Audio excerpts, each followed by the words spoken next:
Business करने चाहते हैं तब ऐसा दिक्कत आता है कि जो भी हम फंडामेंटल वैल्यूज़ और हमारे इथिक्स होते हैं वो थोड़ी देर के लिए हम कभी कभार स्किप कर देते। क्यों? क्योंकि हमको इंस्टेंट सक्सेस चाहिए। हम्म। तो आपकी जर्नी में ऐसे मतलब कब रोड ब्लॉक आए थे कि फेलियर आए थे, और उसको आपने मतलब कैसे टिके रहे उसमें कि मेरी ये फंडामेंटल वैल्यूज़ है और मैं उसी में ही रहूँगा? देखिए, मैं एक चीज कहता हूँ, ये ऐसा नहीं है कि ये टेक्सटाइल के बिजनेस में ही जरूरी है।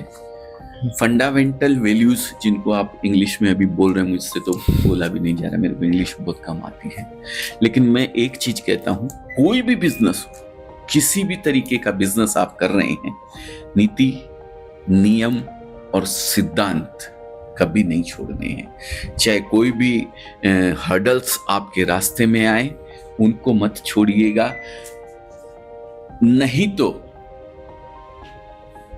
कहीं ना कहीं दिक्कत आने वाली है। ये अजय अजमेरा नीति, नियम और सिद्धांत के साथ चलता है।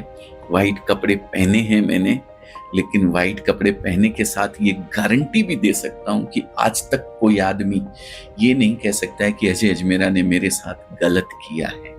टेक्सटाइल में मतलब हम देखते हैं तो कभी कभार कितनी बार सुना है कि टेक्सटाइल सूरत में किंग हम नाम देते हैं। काफ़ी अच्छा है, वो सही भी है, लेकिन मैं हाइपोथेटिकल एक सिचुएशन आपके सामने रखता हूँ, काल्पनिक, कि अगर अजय अजमेरा टेक्सटाइल में नहीं होते तो दूसरे 3 बिजनेस कौन से चुनते?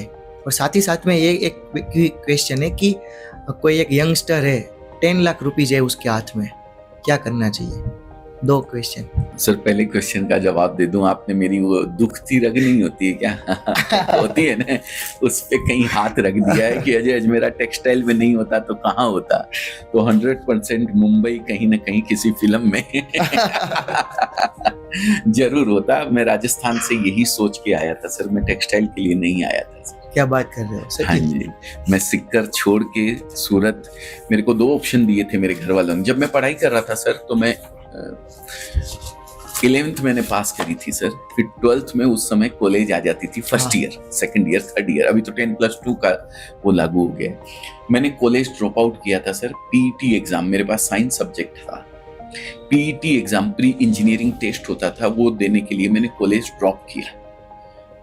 लेकिन एनपीटी के एग्जाम जब थे उस समय मेरे को टाइफाइड हो गया था, और टाइफाइड उस समय बहुत 1-1.5 महीने तक रेस्ट करना पड़ता था। तो मैं पीईटी का एग्जाम देने के लिए जयपुर नहीं जा सका। सिक्कर से 125 किलोमीटर दूर जयपुर है, वहां सेंटर आया था मेरा, तो मैं नहीं जा पाया था सर। 1 साल ऐसा हुआ, दूसरी साल फिर वापस ऐसा ही हुआ मेरे साथ कि एग्जाम देने के लिए तैयारी कर रहा हूं और ये टाइफाइड वापस हो गया। 2 साल कंटिन्यू, तो मेरा दिमाग आउट हो गया एकदम। तो मुझे घर वालों ने बोला कि जब नहीं पढ़ना है फिर अब तो जाओ नौकरी करो। तो मेरे एक ब्रदर गुवाहाटी रहते थे सर, आसाम, वो 7-8 साल से वहीं थे, और जब भी वो आते थे तो खूब सारे ड्राई फ्रूट्स वगैरह ये सब लेके आते थे। तो मेरे को आसाम बड़ा अच्छा लगता था, लेकिन मन में सपने कुछ और थे।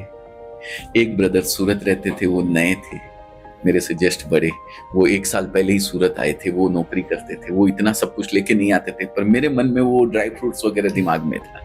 ठीक है, इतना सारी चीजें लेके आते हैं यार, अपन भी गुवाहाटी चलेंगे, लेकिन मुंबई में हीरो बनना था सर। तो मैंने कहा सूरत ही चलते हैं, गुवाहाटी रहने देते हैं, ड्राई फ्रूट्स कम खा लेंगे, कोई बात नहीं है, लेकिन सूरत मुंबई के बगल में है, कहीं भी ना कभी कोशिश करेंगे, मुंबई चलेंगे तो सूरत चलते हैं, वहीं जाके कैसे जैसे काम कर लेंगे, फिर चलेंगे मुंबई।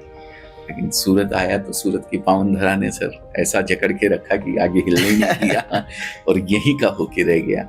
नाउडेज हम देखते हैं कि बिजनेसमैन है ना, वो ज्यादातर इन्फ्लुएंसर बन रहे हैं।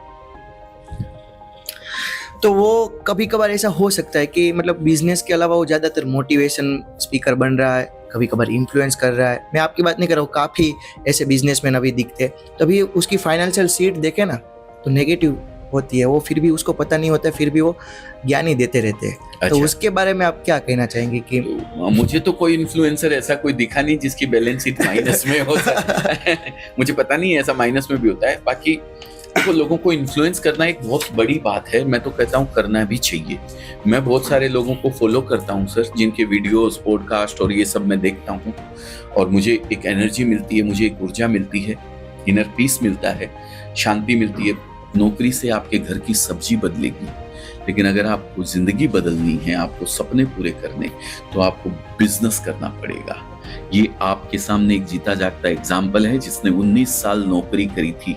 नौकरी से मैं 1200 से 2 लाख रुपए पे पहुंच गया था सर, लेकिन 2 लाख से मैं कहां पहुंच जाता। कुछ मेरी जरूरतें थी वो पूरी कर ली, कुछ फिर इच्छाएं थी वो भी पूरी कर ली, क्योंकि 2 लाख रुपए की जॉब थी तो इच्छाएं भी पूरी कर ली। अच्छे कपड़े खरीद लेता था, अच्छी गाड़ी हाथ में रख लेता था, लेकिन वो नहीं कर सकता था जो आज कर रहा हूं। लोगों को रोजगार दे रहा हूं, लोगों को बिजनेस से जोड़ पा रहा हूं। अगर मैं नौकरी में होता तो ये जिंदगी में नहीं कर पाता सर।